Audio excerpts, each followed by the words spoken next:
नमस्कार, मैं राजेश और आप देख रहे हैं नीति 365। आज आरोग्य भवन बरियातू में कर्मा मिलन समारोह का आयोजन किया गया था। बतौर अतिथि के रूप में झारखंड प्रदेश मुखिया संघ के अध्यक्ष सोमा उरांव शामिल हुए। उन्होंने शामिल होने के बाद उन्होंने कहा कि जिस तरीके से झारखंड के ऐतिहासिक धरना झारखंड प्रदेश मुखिया संघ का 5 सूत्री मांग को लेकर के किया गया था, वो सफल रहा और हमारी मांगे जो है सरकार को संज्ञान में दिया गया। और उन्होंने बखूबी झारखंड के ग्रामीण विकास मंत्री खान अंसारी के द्वारा मुख्यमंत्री के पास पहुंचा और मुख्यमंत्री एक सुर में हमारी समस्याओं को सुनकर उन्होंने प्रदान करते हुए लागू करने का आश्वासन दिया है। इसको लेकर के झारखंड प्रदेश मुखिया संघ में खासा खुशी का लहर दौड़ गया और उन्होंने मुख्यमंत्री को ज्ञापन करते हुए ने आभार जताया और उन्होंने कहा कि ऐतिहासिक मांग को पूरी करके झारखंड सरकार ने हमें तोहफा कर्मा के तौर पर दिया है। इसको लेकर के हम तहे दिल से शुक्रगुजार और धन्यवाद देते हैं। मांग पूरी होने को लेकर के झारखंड प्रदेश मुखिया संघ के अध्यक्ष सोमा उरांव और इरफान अंसारी ने क्या कहा, देखें पूरा रिपोर्ट। मांग पूरी होने पर इतना खुशी है। सबसे पहले आप सबको मेरी ओर से झारखंडी जोहार है। कल हम लोग का जो 5 सूत्री मांग था, जो 27 अगस्त अनिश्चितकालीन धरना झारखंड प्रदेश मुखिया संघ के तत्वावधान में हम लोग राजभवन के पास बैठे थे। कल विभागीय मंत्री डॉक्टर इरफान अंसारी तथा उनके साथ 3 विधायक, एक तो माननीय राजेश कच्छप जी, एक माननीय सुदीप सोनू जी और एक उमाशंकर बघेला जी और साथ ही साथ निदेशक मैडम जी और पंचायत के सचिव और एक मैडम जी और झारखंड प्रदेश के कोने कोने से आए हुए सभी मुखिया कोने के साथ सामूहिक रूप से शांतिपूर्ण वातावरण हुई, जिसमें पहला मांग हम लोग को सभी माननीय मुखिया गणों को पहला बहुत ज़्यादा उत्साह था कि हम लोग को राज्य वित्त आयोग का राशि एकदम अतिशीघ्र मिलना चाहिए। लेकिन चूंकि कुछ प्रक्रिया होता है, नियम है, प्रोटोकॉल है, तो राज्य वित्त आयोग का गठन भी हो चुका है, कैबिनेट से स्वीकृति भी हो चुका है, लेकिन उसमें आयोग अनुशंसा करेगा विभाग और विभाग फिर भेजेगा विधानमंडल को, तब उसके बाद राशि हम लोग को प्राप्त होगी। तो माननीय मंत्री ने आश्वस्त हम लोग को किए कि मेरा काम रहेगा विधान आयोग से अनुशंसा करवा के विभाग से हम विधानमंडल तक पहुंचा देंगे, उसके बाद आप लोग को राशि मिलेगी। इस पर हम लोग कहा कि तब हम खाली हाथ लौटेंगे, तो उन्होंने फिर कहा कि नहीं, खाली हाथ नहीं लौटे देंगे। तो माननीय विधायक गणों का जो अनटाइड फंड होता है, वहाँ से वही सबका फंड से 10% काट के हम लोग को देगा, मुखिया सबको देगा, जिसमें हम लोग अनुशंसा करेंगे और हम लोग जिसको चाहेंगे उन्हीं के अनुसार काम होगा। तो एगो ये भी खुशखबरी है, जैसे 10% में मान के चलिए 10 लाख, 15 लाख, 20 लाख, 25 लाख, 30 लाख, 100 लाख तक आ सकता है। ये एगो सम्मानजनक थोड़ा सा हम लोग को मिला और आगे बजट के लिए आगे विधानमंडल जाएगा। दूसरा हम लोग का मांग पत्र था कि कोई भी त्रिस्तरीय जनप्रतिनिधि का अगर मृत्यु हो जाती है तो उसका 30 लाख का बीमा हो, जिस पर उन्होंने सर्वसम्मति से एक निर्णय उचित बना के 5 लाख का बीमा हो हम लोग को स्वीकृत किए, माने देने के लिए पूरा सहमति भरे, तो हम लोग उस पर भी मान गए।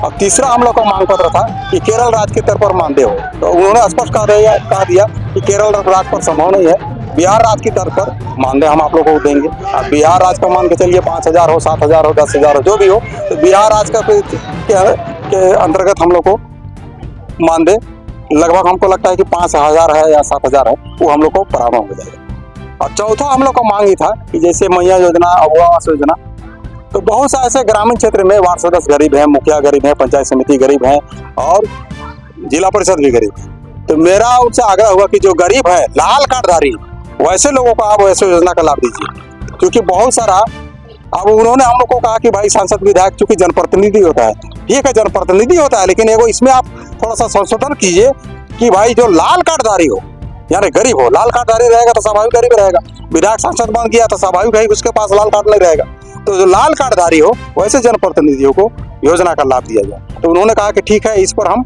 माननीय मुख्यमंत्री से विचार विमर्श करने के बाद ही कुछ हम कर सकते हैं, तो उस पर भी पूरा राजी हो गया। 5वां हम लोग का मांग था कि कोई भी जनप्रतिनिधियों को झूठा या वित्तीय अनियमितता का झूठा मूठा आरोप लगा के उसको तुरंत बर्खास्त कर दिया जाता है, जिस पर हमने उसको उदाहरण बताया कि मांडर क्षेत्र के परवा किस्पोटा को बर्खास्त कर दिया गया। विभाग से निकलता है 4 जुलाई 2024 को एक चिट्ठी कि 15 दिनों के अंदर में आप जवाब दीजिए, आपके विरुद्ध वित्तीय अनियमितता का आरोप है। और 9 जुलाई को बिना पत्रांक दिनांक का डीसी यहाँ से एक चिट्ठी निकाल के उसको बर्खास्त कर दिया जाता है। तो हमने उसको कहा कि भाई तो संविधान का तो अनुच्छेद 30, 64, 142 का खुल्लम खुल्ला उल्लंघन है, बर्खास्त नहीं कर सकता था, अधिक से अधिक उसको निलंबन करता। तो विभागीय मंत्री ने कहा कि खैर हम बहुत ज्यादा कानून नहीं जानते हैं, तो आप ऐसा कीजिए अध्यक्ष महोदय, आप 5 प्रमंडलों से 3-3, 4-4 आदमी जो जानकार हो वैसे आदमी का एक आप कमेटी बनाइए 10 आदमी का, और विभाग के भी कुछ सलाहकार रहेंगे, और एक नियमावली हम बनवा देंगे आपको, और जो नियमावली बनेगा उसको हम कैबिनेट से पास करा देंगे।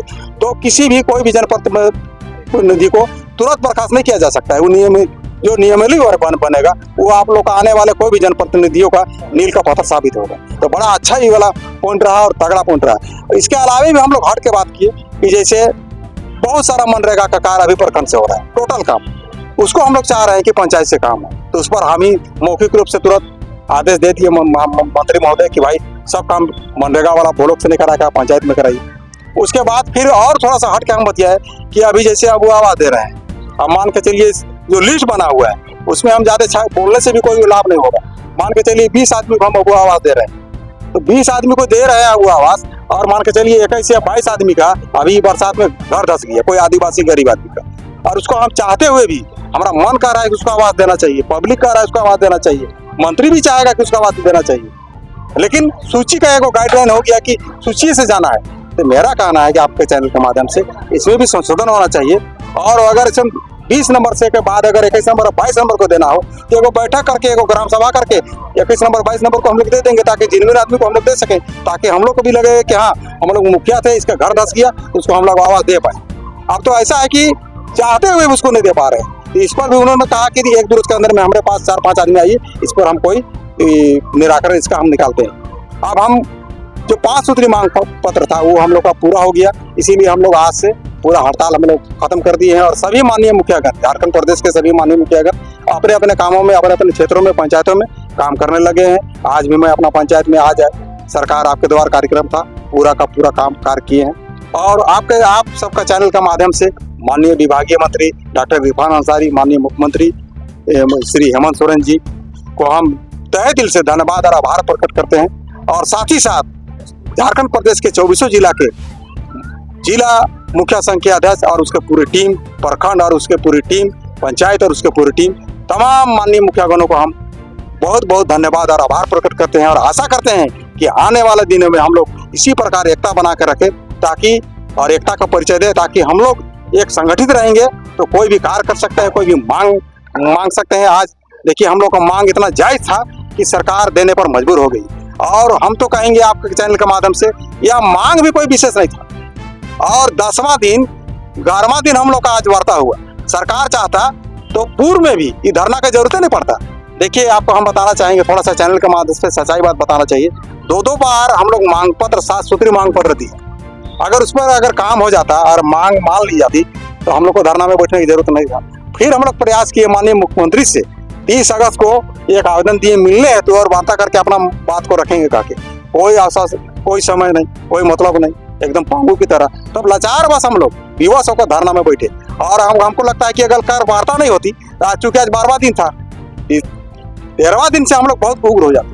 उसके बाद तो पुतला दहन, घेराव वगैरह वगैरह बहुत सारा एकदम उग्र हो जाता आपका कहना है। और आपके चैनल के माध्यम से हम तमाम मीडिया बंधुओं को, यूट्यूब चैनल वालों को, टीवी वालों को, प्रेस वालों को बहुत बहुत धन्यवाद और आभार देते हैं कि आप ही लोग के बदौलत मेरा जो मांग पत्र है वो पूरा चारों ओर गूंजने लगा, और इतना जोर से गूंजा कि मंत्री को लाचार होकर हमारे धरना स्थल पर आके सभी मांग को मानने पर मजबूर हुए। हम पुनः आप लोगों को बारंबार धन्यवाद और आभार दे रहे हैं कि आप लोग इसी प्रकार हम लोग का, सभी माननीय मुखियागणों का इसी प्रकार मदद करते रहे, क्योंकि आप लोग चौथा स्तंभ है, और आप ही लोग के बदौलत हम लोग का मांग माना गया। हम पुनः एक बार आप लोगों को बहुत बहुत धन्यवाद देते हैं और आभार प्रकट करते हैं। जोहार। मेरा नाम सोमा उरांव है और हम झारखंड प्रदेश मुखिया संघ के अध्यक्ष हैं। इन अपनी समस्याओं से अवगत कराया तो मुझे लगा नहीं क्या हो रहा है। आज हमारा मुखिया बताइए, ये समिति बताइए, जिला परिषद बताइए। मैंने कहा कि नहीं, केरला के तर्ज पे नहीं, अब बिहार के तर्ज पर हम इनकी मांग को पूरा करते हैं। जाइए।